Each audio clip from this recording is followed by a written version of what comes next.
Sebelumnya, kamu pernah gak sih berpikir kalau limbah seperti ampas tebu bisa menjadi sumber energi? Gimana kalau sesuatu yang sering kita anggap sisa ternyata bisa berguna bagi masyarakat? Bayangin, pabrik tebu menghasilkan bukan hanya gula, tetapi juga listrik dari ampas yang tersisa. Ini bukan hanya teori, ini solusi energi biomasa yang sedang dikembangkan. Nah, kenalin dulu nih. Nama aku Jasmine dengan NPM 013. Tapi aku nggak sendirian. Dan nama aku Zia dengan NPM 016. Kalian tahu nggak sih, dalam menghadapi tantangan global terkait penipisan sumber daya energi fosil dan meningkatnya permintaan energi, pencarian alternatif yang berkelanjutan dan ramah lingkungan menjadi sangat penting. Nah, salah satu solusinya adalah pemanfaatan biomasa, khususnya menggunakan ampas tebu. Nah, kalian tahu nggak sih selama ini tanaman tebu yang berada di Indonesia digunakan sebagai bahan dasar pembuatan gula oleh pabrik gula. Sisa-sisa penggilingan dari tebu ini akan menghasilkan ampas tebu yang bisa digunakan sebagai bahan bakar pembangkit listrik. Adapun tujuan yang ingin kami capai adalah menjelaskan proses ampas tebu sebagai bahan bakar biomasa untuk pembangkit listrik dan mengetahui keuntungan serta manfaatnya. Kalian tahu nggak sih apa itu biomasa? Nah, biomasa merupakan sebuah istilah yang digunakan untuk menyebut semua senyawa organik yang berasal dari tanaman budidaya, alga, dan sampah organik.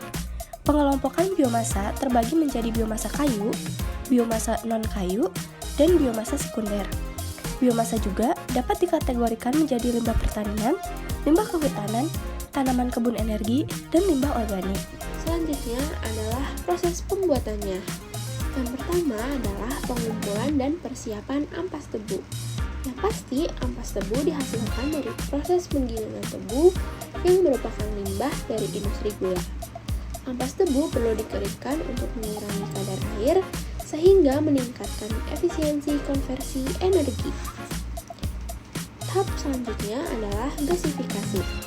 Ampas tebu yang telah dikeringkan dimasukkan ke dalam reaktor gasifikasi. Di sini, ampas akan dipanaskan dalam kondisi terbatas oksigen, mengubahnya menjadi gas sintesis atau syngas yang kaya akan karbon monoksida, hidrogen, dan metana. Teknologi Big GT atau salah satu teknologi yang digunakan adalah Biomass Integrated Gasification to Gas Turbines. Teknologi ini mengintegrasikan proses gasifikasi dengan turbin gas untuk menghasilkan listrik secara efisien. Proses ketiga adalah produksi energi listrik.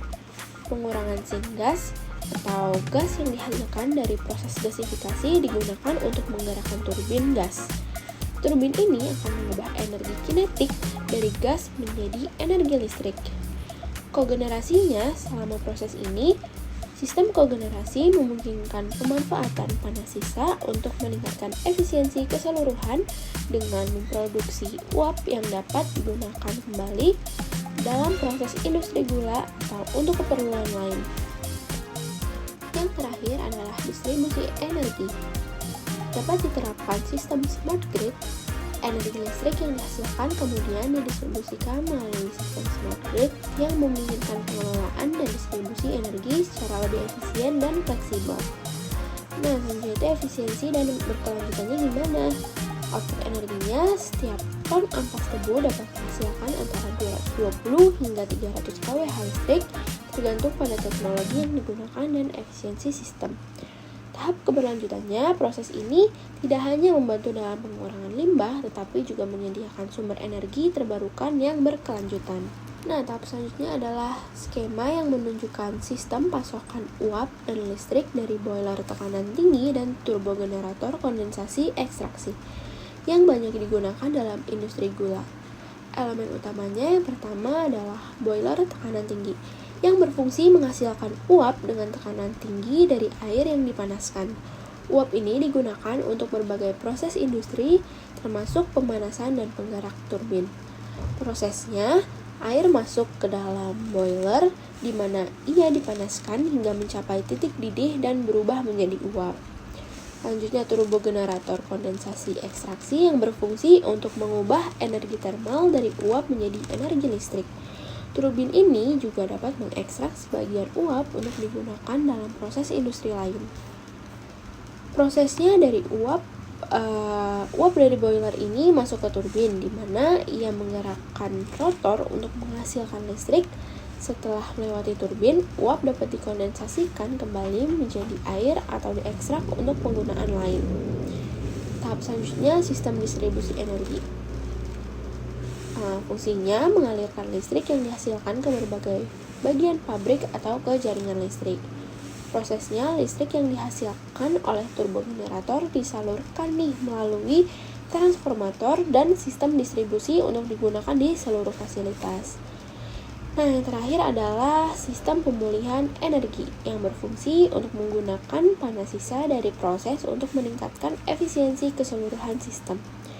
Prosesnya, panas dari kondensasi uap dapat digunakan kembali untuk memanaskan air masuk ke boiler atau untuk keperluan lain di pabrik. Nah, ada satu teknologi lagi yang bernamakan BIG or STIG atau Biomass Integrated Gasifier or Steam Injected Gas Turbine. Biomasa digasifikasi dan diubah dalam bentuk gas yang mempunyai nilai kalor sekitar 15-20% dari nilai kalor gas alam.